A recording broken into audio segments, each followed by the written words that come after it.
No. The blood volume is the amount of blood that's in your body.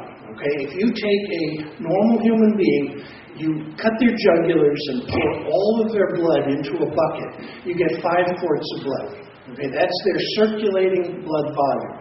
Now, of the blood that's in that bucket, 40% is red blood cells and 60% is plasma. That's the hematocrit. Okay? So with his blood volume being at 2/3, you pour all of his blood into a bucket. He wouldn't do well, but if you were to do that, instead of 5 quarts, you'd have 3.5 quarts. But the hematocrit of that blood is normal. So that's why you'll never see this on a hematocrit or a hemoglobin test. So how is it tested? I'm sorry? How is it tested? The blood volume test it was developed by a very interesting guy in Salem, Massachusetts. Oh, the history here is just wonderful. So I called him up right after we did this, and he said, well, he's very nice. And he said, well, doctor, I'm afraid you're off your rocker. I mean, because he invented that test back in 1960, and it was to look for too much blood in hypertension. And that was what the blood test was for. What you do is you take out a tube of blood, you label the red cells with chromium-51, and then you inject that blood back in. Okay, so it's your blood that's going back in, but now the red cells are labeled with chromium-51.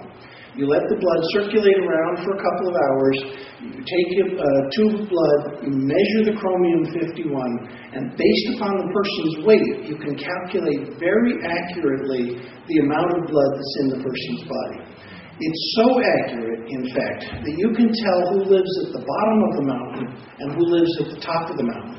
Because if you live on top of a mountain, you have more blood than people living on the bottom.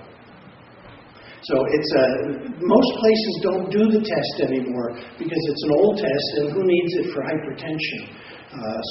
But it's still a standard test. One more question. Yes, like there was a discovery mentioned at a past CFS conference about CFS patients having a STAT1 immune deficiency. Yes. How does that relate to XMRV? I don't know. The STAT1 deficiency was something that I never pursued in my own studies with great vigor. I find that in order for me to learn, I need to really dwell on something, and I just chose not to dwell on that, and so I don't know the answer to that.